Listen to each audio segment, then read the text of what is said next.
We head to Kenya now, where there's been an outcry over the fate of a nature reserve in the capital city. The Karura Forest has been described as the green heart of Nairobi and has long been hailed as a community success story after it was saved from property developers by local campaigners. However, in recent days, the government has seized control of the forest's management from the community association that runs it and has dramatically hiked the entry fees to the popular nature spot. Well, the site was run by the Friends of Karura Forest, and we can speak to its former chair, the Kenyan Conservationist Winnie Kiiru. Welcome to Newsday.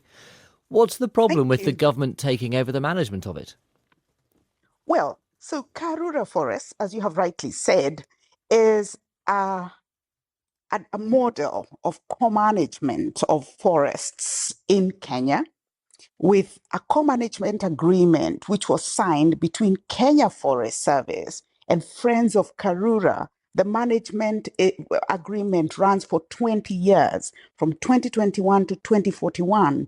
And suddenly, without any notice, Kenya Forest Service has completely overrun that management agreement by coming into the forest in the middle of the night and changing three things. One, the gate fees. Suddenly, Kenyans are required to pay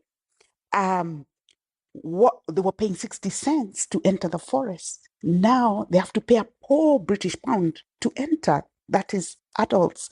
Children were paying 30 cents. Now they have to pay close to 70 cents Great Britain pounds to enter the forest. This is completely unacceptable.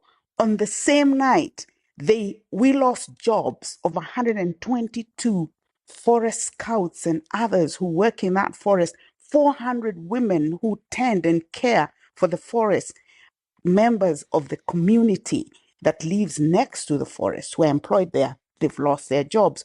On that same night, they jeopardized the forest restoration project, which has been the flagship of Karura Forest. It's important to say that Karura was saved. Why is the restoration jeopardized because of this move?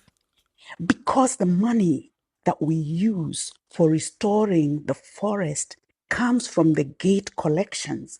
And these gate collections are co-managed by Friends of Karura and Kenya Forest Service.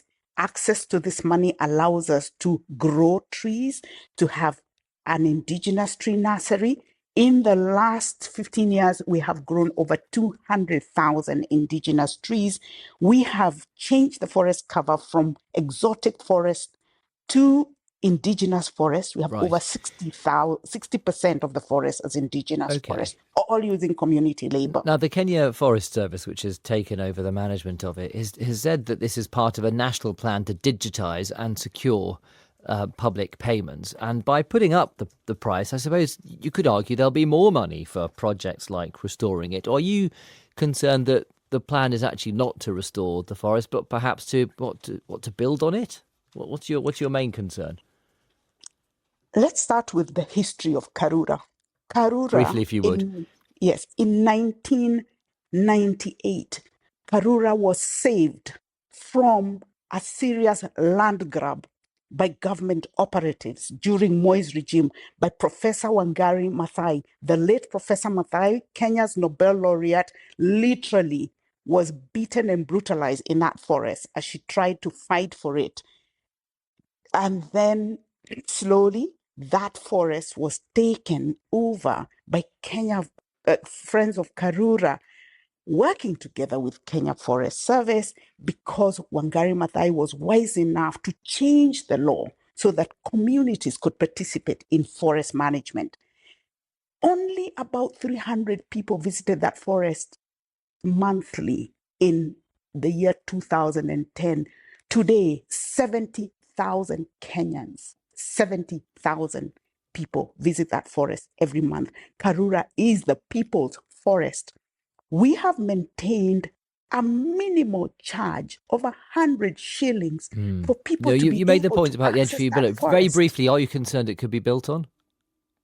We are very concerned that chasing Friends of Karura away in a hostile takeover is the beginning of completely changing what Karura is, what Wangari Maathai fought for. Okay, well, it's certainly one for us to watch.